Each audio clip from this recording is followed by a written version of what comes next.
Friends, welcome to our channel అండి. ముందుగా ఒక లైక్ చేయండి. అలాగే కొత్తగా ఎవరైనా ఇష్టం కనుక సబ్స్క్రైబ్ చేసుకోవడం మాత్రం మర్చిపోమాకండి. అలాగే ఒక హైప్ కూడా ఇవ్వండి.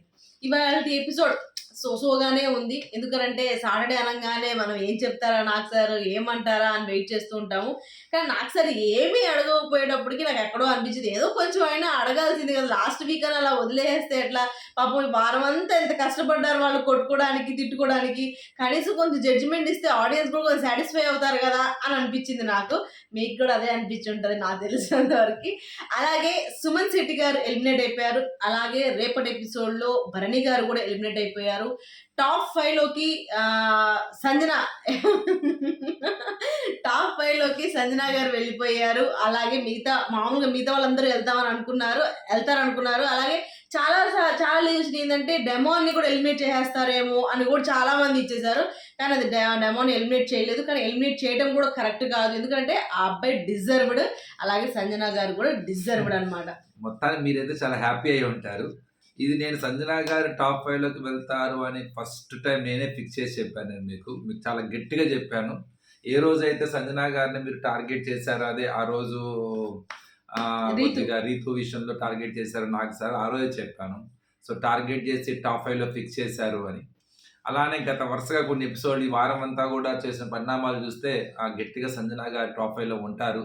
బీబీ టీం గట్టిగా ఓరో మీకు తమిళ మీద పెట్టాను నేను, సంజన గారు రుణం తీర్చుకున్న బిగ్ బాస్ అని చెప్పేసి. మీకు గుర్తు, మీకు కనుక ఐడియా ఉంటే మా ఛానల్లో వీడియో ఉంటుంది చూడండి. సంజన గారి రుణం తీర్చుకున్న బిగ్ బాస్. ఎందుకంటే సీజన్ 9 మొదలైంది సంజన గారితోనే, సీజన్ 9కి ఉనికి స్టార్ట్ అయింది సంజన గారితోనే, సీజన్ 9 ఊపిరి పీల్చుకుంది సంజన గారితోనే, సీజన్ 9 ఒకటి ఉందని జనాలకి తెలిసేటట్టు చేసింది సంజన గారితోనే. అందుకే బిగ్ బాస్ చాలా గట్టిగానే ప్రయత్నించాడు సంజన గారిని టాప్ 5 లో కూర్చోబెడతానికి. ఆయన వంతు తన ప్రయత్నం మాత్రం చాలా బాగానే చేశాడు. అంటే ఆమె డిజర్వ్డ్ కాదా లేదా అంటే మాత్రం అలా అని కాదు, ఆమె డిజర్వ్డే, కానీ తన వంతు ప్రయత్నం చేశాడు. ఇక ప్రభంజనం మన సుమన్ శెట్టి గారి గురించి. ఈ ప్రభంజనాన్ని సృష్టించింది, ఈ ప్రభంజనాన్ని పెంచింది, ఈ ప్రభంజనాన్ని ఇక్కడ దాకా తీసుకురావచ్చింది కూడా బిగ్ బాస్. అంటే అలా ఆడలేదని చెప్పట్లేదు, నేను బ్రహ్మాండంగా ఆడారు. కానీ ఒకనొక టైంలో ఆయన చాలా డల్ అయిన టైం కూడా ఉంది. అలాగే సెకండ్ వీక్, థర్డ్ వీక్ లోనే చాలా మంది ఈయన వెళ్ళిపోతారు, ఈయన చాలా సైలెంట్ గా ఉన్నారు అన్న టైము ఉంది. అలాగే ఒక్కొక్క వీక్ అయితే ఆయన చాలా స్ట్రాంగ్ గా ఆడారు, ఈ వీక్ అసలు ఎలిమినేట్ అవ్వరు ఈయన అన్న వీక్ కూడా ఉంది. ఇలా ప్రతి వీక్ కొత్తగానే ఉన్నారు. అయితే అసలు ముందు అందరికన్నా టాప్ 5 లో ఆయన అనుకున్నంత ఒక మాన్యన్ క్రియేట్ చేశారు బిగ్ బాస్ వాళ్ళు క్రియేట్ చేశారు. అదే ఇప్పుడు ఒక రకంగా చెప్పాలంటే ఆయనకి జరిగింది అనిపించింది నాకు. అంటే ఆయనకు ఒక రివర్స్ అవడం కూడా కారణం అదే అనిపించింది. కానీ వాళ్ళు ఏంటంటే ఒక చిన్న క్లారిటీ కనపడింది నాకు. ఏమనిపించింది అంటే సుమన్ శెట్టి గారిని ఎక్కువ రోజులు బిగ్ బాస్ లో ఉంచాలి అన్నది చాలా క్లియర్గా వాళ్ళు తపన పడ్డారు. అది మేబీ ఒక వర్డ్ ఇచ్చుండొచ్చేమో నాకు తెలియదు, కానీ ఒక తపన. ఎందుకంటే ఆయనకు ఒక కెరీర్ పరంగా కావచ్చు, సెకండ్ ఇన్నింగ్స్ లాగా ఉపయోగపడటానికి ఆయన ఎక్కువ రోజులు ఉండాలి అని ఆయన ఎక్కడ బొమ్ము చేయలేదు. తన వంతు గట్టి ప్రయత్నం చేశాడు. అసలు ఆయన డ్యాన్స్ వేస్తుంటే ఇప్పటికి కూడా ఆయన మూమెంట్స్ బాగా గుర్తొస్తున్నాయి నాకు సార్ మరీ ఏపించుకోవాలో డ్యాన్స్ వేసేవాళ్ళు. అంటే ఆయన నువ్వు డ్యాన్స్ వేస్తావు అయ్యాలి అని చెప్పేసి బాగా ఎంజాయ్ చేశారు. ఆయన కూడా ఆటల్లో మాత్రం రీసెంట్గా చూస్తే అది కళ్యాణ్ అయినా, డెమ్మనైనా, ఎవరైనా సరే అమ్మ బాబు ఫిజికల్గా మాత్రం తాటతీయులు పెట్టాడు. అంటే చాలా గట్టిగా కష్టపడ్డాడు ఆయన.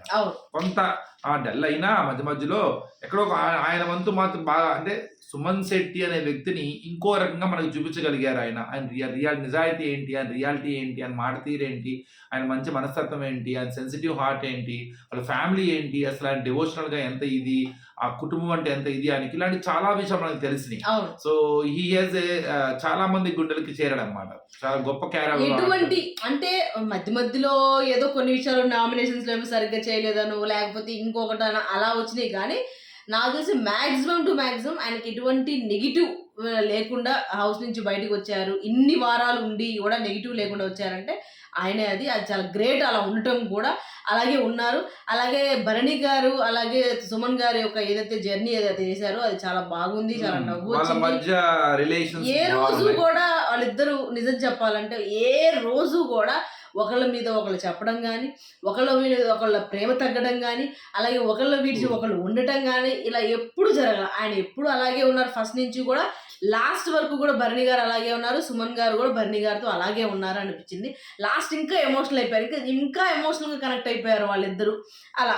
అయితే స్టార్టింగ్లో ఏదైతే తనుజ తన డబ్బుల్ని వద్దు, నాకు ఇమ్యూనిటీ వద్దు, ఆ డబ్బుల్ని కట్ చేయొద్దు అని చెప్పినప్పుడు కళ్యాణ్ ఒక రియాక్షన్ మీకేమనిపించింది దాన్ని చూసి, ఆ అబ్బాయి రియాక్షన్ చూసి? అక్కడ ఆ అబ్బాయే కాదు, మొత్తం టోటల్ అక్కడ ఉన్న వాళ్ళందరూ కూడా వింతగా రియాక్ట్ అయ్యారు. ఎలా వింతగా రియాక్ట్ అయ్యారంటే, అసలు పిచ్చమ్మాయిలా ఉన్నావు, పోతే పోయిన 3 లక్షలు, ముందు సెకండ్ ఫైనలిస్ట్గా టాప్ 5లోకి వెళ్ళిపోతావు కదా నువ్వు, ఎందుకు అట్లా నువ్వు అలా చేసావు, ఈ వారం అంతా ఆడి ఇంత కష్టపడి ఇంతసేపు కొట్టుకొని ఇక్కడ దాకా కొంచెం తూచ్ అని చెప్పేసి ఆయనకి ఇచ్చి రావడం ఏంటని అక్కడ ఇమాన్యుయల్ కావచ్చు, సంజన గారు కావచ్చు, వీళ్ళందరూ కొంత భరణి గారు కావచ్చు, ముఖ్యంగా ఈ అబ్బాయి అయితే కళ్యాణ్ చాలా ఎక్కువగానే పాపం ఓవర్ గానే ఇయ్యాడు. అది నాకు అది అనిపించలా. బయటికి వెళ్తే నువ్వు 3 లక్షలు ఇవ్వలేవా, బయట నీకు అంత లేవా నీ దగ్గర డబ్బులు, 3 లక్షలు అసలు ఎందుకు ఇవ్వాలి అమ్మాయి 3 లక్షలు ఒకవేళ ఖర్చు పెట్టినా అలాని కాదు, ఇన్ కేసు మాకే వస్తుందంటే మా దగ్గర 3 లక్షలు నువ్వే తీసుకున్నావు అనుకుందాం, ఫర్ ఎగ్జాంపుల్ మేమే తీసుకున్నాం, మాకు ఏముంది దానిలో 3 లక్షలు, అదే ఎందుకు ఇవ్వాలి? అలాని కాదు, నీకు అంతగా వాడుకోవడం కుదరకపోతే నీకు నచ్చలేదు, మా డబ్బులు ఇప్పుడు విన్నది ఎవరో అవుతారు అమ్మాయి, ఫర్ ఎగ్జాంపుల్ కళ్యాణ్ అయ్యాడు, ఇప్పుడు నువ్వేమనుకుంటావు నీ మనసులో 3 లక్షల రూపాయలు నాకు కళ్యాణ్ వేరే వాళ్ళకి ఇచ్చే డబ్బులు ఎందుకు తీసుకోవాలనుకుంటున్నావు కదా, సరే ఇచ్చేయి, నీ దగ్గర 3 లక్షలు కూడా ఉండవా, ఉంటాయి కదా, ఆ 3 లక్షలు మాకు ఇచ్చేసేయి. ఆ మాటకు మాత్రం నాకు మామూలుగా కాదు, అసలు దిమ్మ తిరిగిపోయిన, అసలు ఇట్లా కూడా ఆలోచిస్తా. ఆయన ఆలోచన విధానం కరెక్టే, అబ్బాయి అన్న దాంట్లో తప్పేం లేదు. అబ్బాయి ఏమన్నాడంటే, నువ్వు 3 లక్షల కోసం ఆలోచించావు, బయటికి వెళ్ళిన తర్వాత ఇవ్వచ్చు కదా అంటే, అక్కడ మిస్ అయింది ఏంటి, అమ్మాయి ఇంటెన్షన్ అర్థం కాల. ఇప్పుడు ఓటింగ్ ద్వారా వెళ్ళాలి కానీ 3 lakhs ఖర్చు పెట్టి అలా వెళ్ళకూడదు కదా అనే ఇంటెన్షన్ అలా అర్థం కాదు. అబ్బాయి అనుకున్నాడు 3 లక్షల కోసం నువ్వు ఎలా వదిలేస్తావు, 3 లక్షల కోసం వదిలేశారు అనుకోవడం. వాళ్ళందరూ ఎలా రేట్, అబ్బా ఎంత పెద్ద తప్పు చేసావు, ఏం చేసావు, ఏమి ఇదైపోయింది, నాకు అసలు ఏంటి వీళ్ళ రియాక్షన్ ఏంటి, ఏం చేస్తున్నారు వీళ్ళు, ఏమైపోయింది వీళ్ళకి, అసలు డైరెక్ట్ గా వెళ్ళిపోయి అలిగి పక్కన కూర్చొని ఏమైంది ఇమ్యూనిటీ లేకపోతే ఏమైంది అమ్మాయికి, మీకు ఎవ్వరు తెలీదా, ఏ సీజన్ లో కూడా ఎవరికి ఇవ్వనన్ని హింట్స్, రానన్ని హింట్స్ మీ అందరికీ వచ్చినాయి కదా. అమ్మాయి ఒక విన్నర్ రేస్ లో ఉందన్న విషయం మీకు తెలీదా, అసలు అమ్మాయి ఎందుకు తీసుకోవాలి, ఆ డబ్బులు కూడా ఎందుకు ఖర్చు పెట్టాలి, ఒక ఇమ్యూనిటీ, ఒక వారం ఇమ్యూనిటీ, వారం కూడా కాదు, ఒక రోజు తెలిసిపోయింది, దానికోసం అవసరమా? అలా తీసుకుంటారు ఎవరైనా? మంచి పని చేసావు నీకు ఇది ఉంది అని అంటారేమో అనుకున్నాను నేను. జనరల్ గా అక్కడ ఏంటంటే, ఇక్కడ దాకా వచ్చి అంత కష్టపడి వారం అంతా కష్టపడి వచ్చిన మనం నిన్నేమనుకున్నాం, ఇంత ఆడారు కదా పాపం అని అనుకున్నాం. టాప్లోకి వెళ్ళడానికి పడి ఒక తాపత్రయం అనమాట. అక్కడ మనం అనుకున్నాం నిన్న కూడా, ఇమాన్యుయల్కి వస్తే కంపల్సరీ తీసుకునేవాడు. నేనంటే మీరు ఏమన్నారు, కంపల్సరీగా ఇమాన్యుయల్ తీసుకునేవాడు అంటే ఏమన్నారు, మీకు ఎందుకు అలా అనిపించలేదు? ఈ రోజు రియాక్షన్ చూస్తే మీకు అర్థమైందా లేదా? తప్పులేదు అక్కడ, నేను కూడా చెప్పాను మీకు, నేను కొంతమందికి అది నచ్చినా నచ్చకపోయినా ఇమాన్యుయల్కి తెలుసు ఆ భయం ఏంటో. ఎందుకంటే అక్కడ దాకా వీళ్ళు వెనక్కి పంపించేసి, ఇప్పుడు చూడండి వాళ్ళ టక్కని, సో ఆ సీజన్ మొత్తం ప్రభంజనం అని చెప్పేసి టక్కని ఇద్దరిని ఎవరినైతే ఇమాన్యుయల్ను సారీ సుమన్ గారినను భరణి గారిని ఒక్కసారి బయట పంపిస్తున్నారు కదా. ఏమో ఎవరికి తెలుసు మన పరిస్థితి ఎలా ఉంటుందో అని ఒక చిన్న భయం అయితే ఇమాన్యుయల్ చాలా ఉంటుంది. ఇక్కడ ఈఎంఐకి ఉన్నా కూడా నమ్మకం, అంత ఈజీగా మనం వెళ్ళాం కదా, బయట ఉంటాం కన్ఫర్మ్గా ఆడియన్స్తోనే వెళ్ళాలి అని. అఫ్ కోర్స్ తనుజ ఎప్పుడూ కూడా ఇలాంటి పరిస్థితి వచ్చినప్పుడు మాత్రం చాలా మెచ్యూర్డ్గా ఆలోచించింది, చాలా గొప్పగానే థింక్ చేసింది కూడా. ఇదే కాదు, చాలా సందర్భాల్లో తన వ్యక్తిత్వాన్ని బయట పెట్టుకుంది అక్కడ. సో కానీ అక్కడ కళ్యాణ్ రియాక్ట్ అవడంలో అంత బాధపడటంలో అర్థం ఉందా లేదా అంటే, తప్పులేదు బాధపడటంలో, కానీ ఇంకా అంత డ్రామాటిక్ గా చేయాల్సిన అవసరం లేదేమో అనిపించింది అన్నమాట. నాకైతే అసలు మొత్తం యాక్టింగ్ చేసినట్టే అనిపించింది, నాకు అసలు కరెక్ట్ అనే అనిపించలే. ఎందుకంత అవసరం ఏముంది, ఆ అబ్బాయికి తెలీదా, వాళ్ళకి తెలీదా, అంత అలిగిపోయి లేకపోతే పక్కకి వెళ్ళి కూర్చొని అసలు అక్కడ ఏం జరిగింది ఏముందని ఏమైనా అయిపోయిద్దా, అమ్మాయి లిస్ట్ లో ఉందా కదా. అంత అవకాశం వచ్చేసి కేవలం డబ్బుల కోసం ఆగిపోయింది, అంత కష్టపడ్డాము, అంత ఆలోచించాము, అమ్మాయిని ఎట్లా తీసుకురావాలని తపన పడ్డాడు అబ్బాయి. దానివల్ల ఏంటంటే కొంత ఇదైంది. కానీ ఏంటంటే అక్కడ కొన్ని సందర్భాల్లో మనం ఎలా రియాక్ట్ అవ్వాలని కూడా తెలియాలన్నమాట. ఏ విషయానికి ఎలా రియాక్ట్ అయితే బాగుంటుందన్న విషయం. అక్కడ నిజం చెప్పాలంటే ఏంది, ఓకే రావటం కరెక్టే, కానీ తన పాయింట్ ఆఫ్ వ్యూని కూడా థింక్ చేసుకొని ఉండాల్సింది. ఆడియన్స్ పర్సెప్షన్లోనే చూడాలి కదా. అంటే ఓకే తన మనం ఆలోచించవచ్చు, మనకు అర్థమవుతుంది, కానీ మనం ఎలా ఆలోచిస్తామంటే కరెక్టే కదా, తనుజ చేసింది కరెక్టే కదా, ఎందుకు ఇంత రియాక్ట్ అవుతున్నారు? ఇప్పుడు గొప్ప విషయం ఏంటంటే మనమేమో తనుజ వైపు ఆలోచిస్తున్నాం, వాళ్ళేంటి ఆటపరంగా ఆలోచిస్తున్నారు అనమాట. మనమేమో తనుజ మనస్తత్వాన్ని, వ్యక్తిత్వాన్ని మనం మనం చూస్తున్నాము, వాళ్ళేంటి అసలు అయ్యా భయపడించుకోవట్లా. మనం ఇంత కష్టపడి ఇక్కడ దాకా వచ్చి ఇంత వాళ్ళ ఆట పాయింట్ ఆఫ్ వ్యూలో చూస్తున్నారు అన్నమాట. కానీ ఒకవేళ తనుజ 3 లక్షలు యూజ్ చేసుకుని ఇమ్యూనిటీ తీసుకున్నా అది కూడా నెగిటివ్ చేసేవాళ్ళు బయట, అంతే కదా. అదేంటి 3 లక్షలు ఇమ్యూనిటీ తీసుకోవాల్సిన అవసరం ఏంటి, 3 లక్షలు ఎందుకు ఖర్చు చేయాలా, అది కూడా ఇదేది అది ఏది అక్కడ అదే కాకుండా మెచ్యూర్డ్ గా ఆలోచించాలి. ఆ. ఇక్కడ జనాలు ఎప్పుడు మనం నిన్నటి నుంచి 2 రోజుల నుంచి ఇమాన్యుయల్ ని మనం కొద్దిగా నెగిటివ్ గా అనుకుంటున్నాము. ఎందుకంటే తాపత్రయపడుతున్నాడు ఈయనంతది. ఆట ఆడాలి, కానీ ఆటను గెలవాలన్న తాపత్రయం ఉండాలి, కానీ అది మన మాటల్లో కనపడకూడదు, మనలో టెన్షన్ చూపించకూడదు, మన ఎక్కడో భయం కనపడకూడదు. ఆటను గెలిచే ప్రయత్నం చేయాలి, అంతే తప్ప నా వల్ల ఏమవుతుందని ఏమనుకుంటారంటే ఈయన్ని తాపత్రయపడుతున్నాడు ఏంది అని ఒక రకమైన నెగిటివ్ ఫీలింగ్ తెచ్చుకుంటారు అన్నమాట. ఇంకా బర్నీ గారు కూడా ఎలిమినేట్ అవ్వడం అనేది కొద్దిగా వింతగానే ఉంది నాకు. అంటే బర్నీ గారిని టాప్ 5 లో తీసుకెళ్తారా, డెమన్ తీసుకెళ్తారా, సంజనా గారిని తీసుకెళ్తారా అంటే సంజనా గారిని ఉంటారు కన్ఫర్మ్ గా అన్న ఒక చిన్న అంటే ఎక్కడో చిన్న డౌట్ అయితే ఉంది, ఏమో ఎలిమినేట్ అవుతారేమో అని, కానీ ఆమె తీసుకువెళ్తారన్న ఆలోచన వచ్చింది. ఇక డెమన్ని అనగానే రీతు ఉంచుతారు, డెమన్ తీయేస్తారన్న ఆలోచన ఫస్ట్ లో ఉండేది. ఎప్పుడైతే రీతు బయటకు వచ్చేసిందో ఆ రోజే నేను డిసైడ్ అయిపోయాను, డెమన్ కన్ఫర్మ్ చేసేసాడు ప్లేస్. ఆ రోజు నేను తమిళ పెట్టాను అనమాట. సో కన్ఫర్మ్ గా డెమన్ కి టాప్ 5 ఫిక్స్ చేసి బయటకు వచ్చిన రీతు అని చెప్పేసి. కానీ మనం అనుకున్నది ఏంటంటే భరణి గారు టాప్ 5 లోకి వెళ్ళరు అన్న విషయం తెలుసు. తెలుసు. ఎందుకనంటే ఆయన బయటికి వెళ్ళొచ్చారన్న ఒక ఆలోచనే మాక్సిమం టు మాక్సిమం. తర్వాత ఆయన గేమ్ ఎలా అయినా మారినా కానీ అది టాప్ 5 దాకా వెళ్ళనివ్వరు అన్న దాని గురించి అయితే మనకు ఒక ఐడియా ఉంది. సంజన గారు ఏడు టాప్ 5 లో ఉంటారన్న, కానీ ఏది ఏ టైంలో ఏ వీక్ ఎలా షాకింగ్ ఎలిమినేషన్స్ జరుగుతున్నాయో ఇలా జరుగుతున్నాయి కాబట్టి ఎక్కడో ఒక చిన్న భయం ఉండేది టాప్ 5కి వెళ్ళరేమోనని. కానీ ఈ రోజుతో అదంతా క్లియర్ అయిపోయింది. ఫుల్ హ్యాపీగా హౌస్ మేట్స్ అందరూ కూడా ఎంజాయ్ చేస్తున్నారంట, టాప్ 5 కంటెస్టెంట్స్ సెలబ్రేషన్స్ జరుగుతున్నాయంట అన్న విషయాన్ని అయితే బయట చాలా చాలా లీక్స్ అయితే వచ్చినాయి. సరే, అలాగే ట్రస్ట్ లేదు, ఎవరి మీద నమ్ముతున్నారు, నమ్మకం లేనిది ఎవరి మీద అని చెప్పి సంజన గారు ఆబ్వియస్గా ఇమాన్యుయల్ మీదే నమ్ముతారు, అలాగే తనూజ మీద. ఇది నాకు నాకు సార్ దాని గురించి ఎక్స్ప్లెయిన్ చేసినప్పుడు అది తన గేమ్ అమ్మ, తన గురించి అని చెప్పి సంజనాకి చెప్పారు, అలాగే తనూజ కూడా. కానీ నాకు ఒక మాట, ఇప్పుడు ఇంత డిస్కస్ చేశారు కదా, డిస్కస్ చేసినప్పుడు తనూజ నువ్వు ఓటేసింది ఇమాన్యుయల్కే కదా వెళ్ళిపోవటానికి, నువ్వు మళ్ళీ లెగిసి సంజనా పేరు చెప్పాల్సిన అవసరం ఏంది? నువ్వు కోరుకున్నది కూడా ఇమాన్యుయల్ వెళ్ళిపోవాలనే కదా. ఏంటంటే ఆ రోజు జరిగింది కూడా నేను చెప్పాను క్లియర్ గా. ఆ రోజు సంజనా గారు నేను వెయ్యను అని చెప్పేశారు.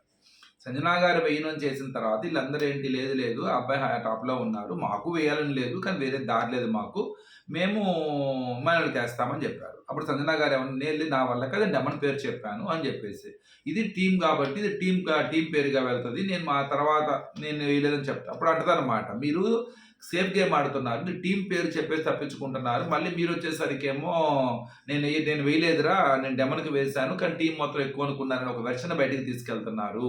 అసలు చెప్పలేదా? చెప్పారు ఫస్ట్ లో అన్నమాట. అప్పుడు ఎక్కడ ముందు మాట్లాడుకున్నప్పుడు వాళ్ళు అప్పుడు ఏం చెప్పారంటే ఇమాన్యుయల్ ని నేను వెయ్యను, నేను డెమోన్కే వేస్తాను అని చెప్పారు. తర్వాత వేస్తే ఎట్లా, మనం టీం మీద అంటే టీం వైపు వెళ్ళిపోతాము. అప్పుడేమంటారు, అలా కాదు మీరు కరెక్ట్ గా చెప్పండి. అప్పుడు ఆమె ఏమంటారు కూడా, నువ్వు కావాలి మా ఇద్దరి మధ్య ఏదో చేయడానికి ట్రై చేస్తున్నావు, మా ఇద్దరి మధ్య గొడవ పడడానికి ట్రై చేస్తున్నావు అంటే, ఇలా ఏం కాదు, మీరు ఉన్నది ఉన్నట్టు చెప్పండి, అంతే తప్ప ముందు మీరు వెళ్ళిపోయి ఇదంతా టీం తీసుకున్నారని తర్వాత మళ్ళీ మీరు వెళ్ళేసి నేనేం వేయలేదని చెప్పడం ఇది కరెక్ట్ కాదు కదా అని చెప్పేసి అంటారు. అక్కడ పాయింట్ కూడా చెప్పరు తనూజ, మీరు మాట్లాడుకోండి, మీరు మాట్లాడుకో చెప్పండి, నేను డిసైడ్ చేస్తాను, ఆ గేమ్ నేను ఆడుకుంటాను అని చెప్పేసి లేచి వచ్చేస్తారు. ఆ తర్వాత అంటే ఆల్రెడీగా అక్కడ అందరూ కలిసి గనక ఎనామినస్ గా గనక ఇమాన్యుయల్ పేరు చెబుదామని డిసైడ్ అయ్యింది. ఎవరు? తనూజ. ఎవ్వరు వేరే థాట్ ప్రాసెస్ లేకుండా అందరూ ఇమాన్యుయల్ పేరు చెబితే ఎలాంటి ఇబ్బంది ఉండదు. ఇక ఎప్పుడైతే ఈమె ఇది మార్చుకున్నారో, ఎప్పుడైతే ఇక నేను ఫస్ట్ డెమన్ పేరు చెప్పేసి అక్కడికి వచ్చిన తర్వాత నిజంగా కావాలని మార్చుకోవాలి, ఎమోషనల్ గా కావాలి. ఎందుకంటే అక్కడ ఏమైందంటే డెమోన్ పేరే చెప్పారు, కానీ రివర్స్ లో ఇమాన్యుయల్ మనసులో నాకు వెయ్యాలని ఎప్పుడైతే నాకు వెయ్యాలని డిసైడ్ అయ్యాడని తెలిసిందో అప్పుడు ఆ వెంటనే ఎమోషనల్ గా అయిపోయి ఏం చేశారంటే, లేదు నేను మార్చుకుంటాను అని చెప్పేసి అప్పటికి ఇమాన్యుయల్కి వేశారన్నమాట. అప్పుడు ఆ అమ్మాయి ఏమంటది, మీరు ముందు ఇమాన్యుయల్కి వేయనన్నారు, తర్వాత డెమన్కి వేస్తామన్నారు. నేను మళ్ళీ తర్వాత మీరు డెమన్కి వేద్దాం అందరం అంటే అప్పుడు వినలేదు. మళ్ళీ ఇప్పుడు మీరు విన్నారు. సో ఇప్పుడు విన్నారు కాబట్టి నాకు అవకాశం వచ్చి చెక్ పెట్టేస్తాను. ఎలా చెక్ పెడతారు అని అదే సింపుల్ అది. ఇప్పుడు సరే గేమే ఇమాన్యుయల్ కి మీరు నలుగురు కలిసి వేద్దాం అనుకున్నారు కదా, సరే ఆమె ఏదో డెమోన్ పేరు చెప్పారు కదా, మీరు ఆల్రెడీ ఇమాన్యుయల్ పేరు మీదే ఉన్నారు కదా, వెళ్ళిపోవాలనే ఉద్దేశంతోనే ఉన్నారు. ఆమె కూడా వేస్తే ఇమాన్యుయల్ తీసేయాలనే ఉద్దేశమే కదా. కానీ ఆమె ఏమైంది, ఆయన అబ్బాయి ఆపోజిట్ గా నేను వెళ్ళను అన్నది ఇదితోనే ఉన్నారు. ఎప్పుడైతే ఆయన పేరు అమ్మాయి పేరు తీసుకున్నారో సంజన పేరు, అప్పుడు ఏమైంది ఆమెకి నా పేరు నువ్వే తీసుకున్నప్పుడు నీ పేరు నేను ఎందుకు తీసుకోకూడదని టక్కన లేచి చెప్పారు. మీరు నలుగురు కూడా అనుకున్నది ఏంది, మీరు ఇమాన్యుయల్ పేరు చెప్పండి అని చెప్పే కదా అనుకుంది ఆమె. అప్పుడు సడన్ గా సడన్ గా డెసిషన్ మార్చుకుని ఉండొచ్చు, కానీ చెప్పింది మీరు అనుకున్న పేరే కదా. అలాంటప్పుడు మీరు లేచి నా ఫ్రెండ్ నేను కాపాడాను అంటున్నా అర్థం లేదు కదా. ఏంటంటే టిట్ ఫర్ టాట్ లాగా తనకి సంజన గారికి కౌంటర్ ఇవ్వాలన్న ఆలోచనలోనే వెళ్ళిపోయి అదే ఆ మాట నాకు సార్ అన్న అడగాల్సింది. ఇప్పుడు ఇక్కడ వాళ్ళిద్దరికి జరుగుతుందమ్మా, ఆ అబ్బాయి ఏమో ఈ పేరు చెప్పాలనుకున్నారు, అలాగే టక్కనే ఏమో లేసి ఇమాన్యుయల్ పేరు చెప్పేసింది. అక్కడ వాళ్ళిద్దరు జరుగుతుంది, నువ్వు మధ్యలో నువ్వెందుకు రియాక్ట్ అయ్యావు అని అడగాల్సింది. హక్కు లేదు నాకు సార్ కూడా అడగకూడదు. ఎందుకని నాకు సార్ అడిగే హక్కు లేదు ఇంకా. ఎందుకంటే ఆల్రెడీ సంజన గారు చేసింది అదే.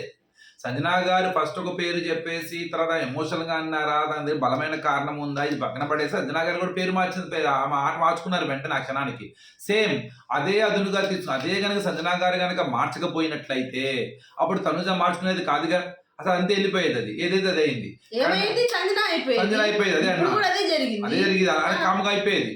ఎప్పుడైతే ఆ మార్చుకున్నారో వెంటనే మార్చుకోగానే ఆ థ్రెట్ ఎవరికి వచ్చేస్తుంది, ఇటు పక్కకి అభిమానులకు వస్తుంది. వెంటనే తనుజ ఏం చేసేసింది, రెండు రకాల మాట. ఒకే చెక్ పెడతానికి ఇటుపక్క చెక్ పెట్టచ్చు, అటుపక్క తను హెల్ప్ చేసే అవకాశం. ఇంకోటి రీజన్ ఉంది నా దగ్గర, మీరు మార్చుకున్నప్పుడు నేను ఎందుకు మార్చుకోకూడదు, ఒక రీజన్ దొరికింది అమ్మాయికి. సో ఆ రోజు అట్లా అయిందనమాట. కానీ ఆ రోజు అమ్మాయి చేయాల్సింది ఏంటంటే కొంత అంత తాపత్రయపడకుండా ఆవేశపడకుండా ఉన్నట్టయితే తనుజ కొద్దో గొప్ప ఇంకో విధంగా ఆట వెళ్ళేదేమో అనిపించింది అనమాట. సో అది అలాగే సంజన గారేమో చెప్పారు తనుజాను ఇమాన్యుయల్ పేరు. తర్వాత భరణి గారు, సుమన్ గారు ఆబ్వియస్ గా, అలాగే డెమోన్ పేరు ఎందుకు తీసుకున్నారు అక్కడ నిజం చెప్పాలంటే అంతరస్తి అన్నది అక్కడ చాలా మంది ఉన్నారు. అలా అని డెమోన్ ఎందుకు పెట్టుకున్నారో నాకు అర్థం కాదు. చాలా సార్లు డెమోన్ ఫస్ట్ స్టార్టింగ్ లో డెమోన్ తీసేసింది, లేకపోతే డెమోన్ నామినేట్ చేసినప్పుడు స్టార్టింగ్ మిక్స్ లో ఆయనే. ఇప్పుడు కూడా డెమోన్ కి ఆయన మీద నమ్మకం లేదు. ఈ రోజు కూడా భరణి గారు డైరెక్ట్ తీసుకెళ్లి డెమోన్ నే ఇవ్వడం అన్నది కొద్దిగా అనిపించింది అన్నమాట. ఇవ్వకుండా ఉంటే బాగుండేదేమో అని అనిపించింది.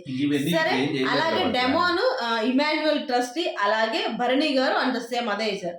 అలాగే కళ్యాణ్, తనూజ, అలాగే అంతస్టికి డెమోన్ పేరు చెప్పడం అన్నది కళ్యాణ్ అది ఏమవుతుందనంటే ఎప్పుడు కూడా డెమోన్ అని ఎందుకు వెళ్తున్నాడో కళ్యాణ్ నాకు అర్థం కాల. ఇప్పుడు ఆ వీక్ లో డెమోన్ ని కాపాడాలని చెప్పేసి ఫస్ట్ స్టార్టింగ్ లో ట్రై చేసింది. మరి ఇప్పుడు ఈ రోజు అంట్రస్ట్ ఏంది, దేనికి ట్రస్ట్ లేదు, అబ్బాయి గేమే ఆడారు, నువ్వెలా అయితే గేమ్ ఆడావు అలాగే డెమోన్ కూడా గేమ్ ఆడారు. కాకపోతే డెమోన్ పేరు తీసుకురావడము, ఎక్కువగా ఇది లేకపోవడము, నమ్మకం లేకపోవడం అన్నది నేను అసలు లేకపోతే ఇంకేముంటదిలేండి. ఒకవేళ డెమోన్ పేరు చెప్పలేదు అనుకోండి, తీసుకెళ్ళి సంజనా చేస్తారు. ఇంక దాని నుంచి వేరే ఆప్షన్ లేదు. నేనేమంటానంటే వేరే ఆప్షన్ లేదు ఓకే, కానీ ఫస్ట్ నుంచి కూడా కళ్యాణ్కి భరణి గారు అంటే పడదు, భరణి గారికి కళ్యాణ్ అంటే పడదు, ఏదో జరుగుతూనే ఉంటుంది. అలా అయితే వేసుకోవచ్చు కదా. డెమోన్ దగ్గర మళ్ళీ రావడం ఏంటి అది అని అనిపించింది. అంత ఇచ్చేసుకొని అంత కొద్ది గొప్ప క్లోజ్గా ఉండి అలా ఇచ్చేసుకోవడం అది అక్కడ కరెక్ట్ అనిపించాలి. అలాగే ఇమాన్యుయల్, సంజన, భరణి గారు నిజంగా ఇమాన్యుయల్ కి భరణి గారు ఈ వీక్ లో చాలా గ్యాప్ వచ్చింది. దానికన్నా ఆయన బయట నుంచి వెళ్ళి వచ్చిన తర్వాత నీ వల్లే వెళ్ళిపోయాను అని చెప్పేసి ఇంటికి లోపలికి వచ్చిన కాడి నుంచి కూడా హెల్ప్ చేస్తూనే కూడా ఏదో ఒక చోట ఏదో మూల వీళ్ళిద్దరు కొంచెం తేడా వస్తూనే వచ్చింది ఇమాన్యుయల్ గారు, భరణి గారికి. అలాగే తనూజ, కళ్యాణ్, అలాగే సంజన. కళ్యాణ్కి తనూజకి కళ్యాణ్ వీళ్ళిద్దరు అది కామన్ దాని గురించి. ఎందుకంటే ఫస్ట్ నుంచి వాళ్ళిద్దరు అలాగే ఉన్నారు, అలాగే వాళ్ళ ఒకరి మీద ఒకరు నమ్మకంగానే ఉన్నారు ఆబ్వియస్గా. అది అలాగే సంజన పేరు చెప్పి ఇలా అనుకుని వాళ్ళని నమ్మితే వాళ్ళని బాగా ఉంటేనే ఉంటారు, లేకపోతే వాళ్ళని ఎట్లాగైనా చేయాలి అని అంటే మీరు కూడా అంతే కదా. మీతో బాగా ఉన్న వాళ్ళని కూడా మీరు తీసేస్తారు కదా. మీతో బాగా భరణి గారు ఎంత బాగా ఉన్నా ఆయన్ని కూడా తీసేశారు కదా మీరు.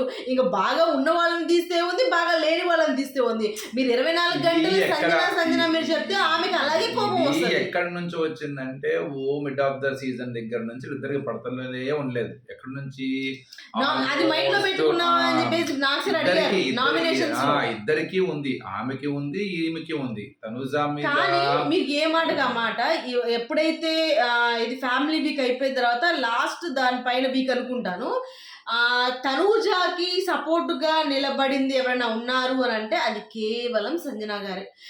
ఆమె ఎంత ఏడుస్తున్నా ఎంత ఇచ్చేస్తే ఆ టైగర్ అలాగా టైగర్ నువ్వు ఇలా ఉండాలి టైగర్ నువ్వు అలా ఇచ్చేస్తావు ఎంత సపోర్ట్ గా ఉన్నారంటే అంత సపోర్ట్ గా ఉన్నారు. ఆమె ఏ రోజు సపోర్ట్ గా లేరు తనూజ. జనరల్ గా ఏమవుతుందంటే వీళ్ళు మనం ఏం చేస్తామంటే ఎపిసోడ్ చూస్తాం, అక్కడ వాళ్ళు ఏంది 24/7 వాళ్ళతో ఉంటారు కాబట్టి ఆటోమేటిక్గా మనిషికి ఉన్న ఆ క్లాష్ కావచ్చు, చిన్న నెగిటివ్ కావచ్చు, అదంతా కంటిన్యూ అవుతూనే ఉంటుంది. మనం ఏం చేస్తాం సీజన్ల బట్టి మన ఎపిసోడ్ చూస్తాం కాబట్టి మనకు ఒక ఫీల్ కలిగింది. కానీ అలా కాదు, వాళ్ళు డైరెక్ట్ కాంటాక్ట్ అవుతారు. ఎవరితో మనం కంఫర్ట్గా ఉంటున్నాము, ఎవరితో మనం కొద్దిగా అన్కంఫర్ట్గా ఉంటున్నాము, ఎవరితో మనం ట్యూన్ అవుతున్నాము, ఎవరికి ట్యూన్ అవ్వట్లేదు అనేది వాళ్ళకి మనసు క్లియర్ తెలిసింది. అది కొంత తెలంగాణ ఏంటంటే అది కొంత ఇదైంది. ఇంకా అన్ఫార్చునేట్లీ ఏంటంటే ఆ విషయం అందరికీ సంజన గారు అవ్వడం అనేది బ్యాడ్ లక్ అనమాట. కానీ సంజన గారిలో ఉన్న గొప్పతనం ఏంటంటే ఎంత చూసుకున్నా ఎండ్ ఆఫ్ ద డే వచ్చేసరికి ఒక చిన్న ఇది ఉంటుంది. కానీ సంజన గారికి ఈ సీజన్ అన్నది చాలా మంచి ఎక్స్పీరియన్స్, రోలర్ కోస్టర్ లైఫ్ లాంటిదే. ఎందుకంటే ఎలా ఉండాలో తెలిసింది, ఎలా ఉండకూడదో తెలిసింది, ఎలా మాట్లాడాలో తెలిసింది, ఎలా మాట్లాడకూడదో తెలిసింది, అన్ని రకాలు తెలిసినాయి. అలానే మిగతా వాళ్ళకి తెలియదని కాదు, మిగతా వాళ్ళు కూడా వాళ్ళ లైఫ్లో వాళ్ళకి ఎన్నో నేర్చుకొని వెళ్తుంటారు. ఉదాహరణకి ఇప్పుడు తనూజ ఆట తన వ్యక్తిత్వానికి ఇక్కడున్న దీనికి సో చాలా డిఫరెన్స్ ఉంది. తను గెలిచే ప్రయత్నంలో అమ్మాయి తనకు తను ఎలా మార్చుకుంది, తన ఫ్రస్ట్రేషన్ ఎలా అయింది, ఆ ఫ్రస్ట్రేషన్ ఎలా తీర్చుకుంది, తను తెలియకుండానే ఎట్లా మాట్లాడుతుంది కూడా అవి కూడా తెలుస్తూ ఉంటాయి అనమాట. ఇప్పుడు ఉన్న ఈ కొద్దిగలోనే మీరు అబ్జర్వ్ చేయండి కావాలంటే, భరణి గారికి ఎంత క్లోజ్ అయిన అమ్మాయి అదే భరణి గారి గురించి మంచిగా మాట్లాడాలంటే భయపడే స్థాయికి వచ్చేసింది. ఏమో బయట ఏమనుకుంటారో, ఎట్లా అనుకుంటారో అనే ఒక స్థాయి. మొట్టమొదట్లో ఇమాన్యుయల్తో ఎంత జోక్గా ఉండే అమ్మాయి చివరికి అదే ఇమాన్యుయల్తో రచ్చబండ చేసుకునే ప్రోగ్రాంలోకి వచ్చేసింది. అట్లా కళ్యాణ్ తనకి మధ్య జరుగుతున్న ఒక రిలేషన్ని సో తను చిన్నగా తెలియకుండా ఇప్పుడు ఏ స్థాయి దాకా వచ్చింది అన్నది అంటే మంచి మెచ్యూర్ రిలేషన్ జరుగుతుంది. కానీ ఏంటంటే మనుషులు ఎలా దగ్గర అవుతారు, ఎలా దూరం అవుతారు అన్న దానికి బెస్ట్ ఎగ్జాంపుల్ అన్నమాట ఇది. అలాగే వీళ్ళకి రిగ్రెట్స్ ఏ వీక్ లో మీరు రిగ్రెట్స్ అయ్యారంటే అలా కొంతమంది రిగ్రెట్ గురించి చెప్పారు. కానీ మిగతా వాళ్ళందరూ ఆ రోజు నేను తెలుసుకున్నాను, ఆ రోజు నేను ఇచ్చేసాను అన్న ఇచ్చారు. కానీ మామూలుగా ఇంకా మిగతా సంజన గారు అయితే ఏదైతే వీక్ ఆమె రీతు గురించి ఇచ్చేసారో నేను ఆ రోజు నాకు సార్ మీరు అంటే అక్కడ తప్పు చేశారు ఇచ్చేసారు కానీ అది అక్కడ ఒప్పుకొని మీరు ఆ రోజు నాకు చెప్పారు తెలుసుకున్నాను. రిగ్రెట్ అనే పదానికి వాళ్ళు పర్ఫెక్ట్ గా జెన్యూన్ గా అక్కడ చెప్పారు. డెమన్ ఒక్కళ్ళను సంజన గారు, డెమను సంజన గారేనా? సంజన గారు. అలాగే భరణి గారేమో భరణి గారు అది అలాంటి రిగ్రెట్ అంటే నేను తోచకుండా ఉండాల్సింది అది రిగ్రెట్. సంజన గారు చెప్పింది కూడా అదే కదా, నేను అలా మాట్లాడకుండా ఉండాల్సింది చెప్పారు. ఇలాంటివే రిగ్రెట్స్ అన్నమాట. అలాగే ఇమాన్యుయల్ ఏమో నేను ఆ స్లిప్ ఇవ్వకుండా ఉండాల్సింది, నేను ఆ తనుజాకి దూరం